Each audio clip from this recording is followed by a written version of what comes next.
போற்றியோ நமச்சிவாய. திருவாசகம் முற்றோதல் இதனால் என்ன பலன் என்று சிந்தித்தால், அன்பர் பெருமக்களே, நாம் ஒரு உண்மையை தெரிய வேண்டும்.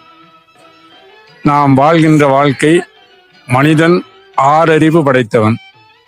ஓரறிவிலிருந்து ஆறறிவு வரைக்கும் நம் ஆறாவது அறிவாகி இருக்கின்ற மனிதர். கொஞ்சம் சிந்தித்து பார்க்க வேண்டும்.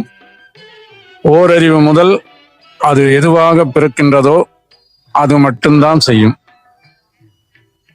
ஒரு ஈ இருக்குன்னா அந்த ஈ அதுக்கு தேவையான உணவை மட்டும்தான் தேவை.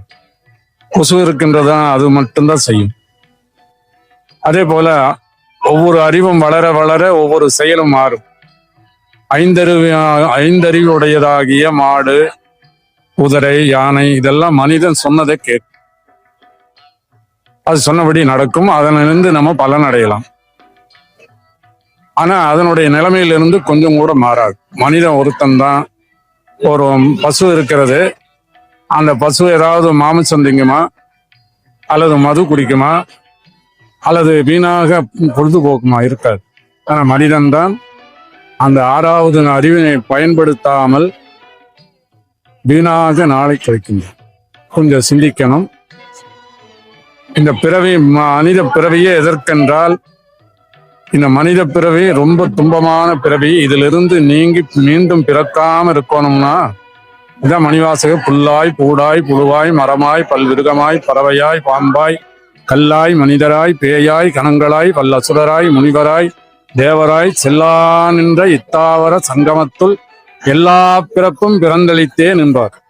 இந்த எல்லா பிறப்பும் பிறந்து பிறந்து பிறந்து நமது உணர்ந்தே இருக்கிறது இல்லாமல் என்றும் இறைவனுடைய திருவடியில் இன்பமாக இருக்கக்கூடிய மனித பிறவிதான். அதற்காகத்தான் இறைவன் இந்த உடம்பை கொடுத்திருக்கு. அதை தெரிஞ்சு நாம் இறைவனை உணர்ந்து வழிபாடு செய்தோம் என்றால் அந்த இறைவனுடைய திருவருள் பெறலாம். ஒன்று.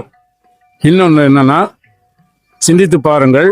நாம் எதுக்காக ஓடி ஓடி ஓடி ஓடி உழைக்கின்றோம்? இந்த உடம்புக்காகத்தான் பாடுபடுறோங்களே தவிர, உடம்புக்கு நல்ல துணி வேணும், பெண்களுக்கு நல்ல நகை வேணும், அதுக்கு அடுத்து வாகன வசதிகள், வீடு நல்லா பெருசா இருக்கணும், இதெல்லாம் பண்றோம் இந்த உடம்புக்கு தான். இந்த உயிருக்கு ஏதாவது சேர்த்துறோம்னா இல்லை. இந்த உடம்புக்கு சேர்த்து எவ்வளவு சேர்த்து வச்சுட்டு இரவு 12 மணிக்கு கொஞ்சம் நெஞ்சு வலிக்குது அப்படின்னு சொன்னா இதெல்லாம் கூட வருமா? ஆஸ்பத்திரியில் போய் எமர்ஜென்சியில படுக்க வச்சிருவாங்க. உடம்புல நகை ஏதாவது கொடுத்தவங்க கழட்டிடுவாங்க.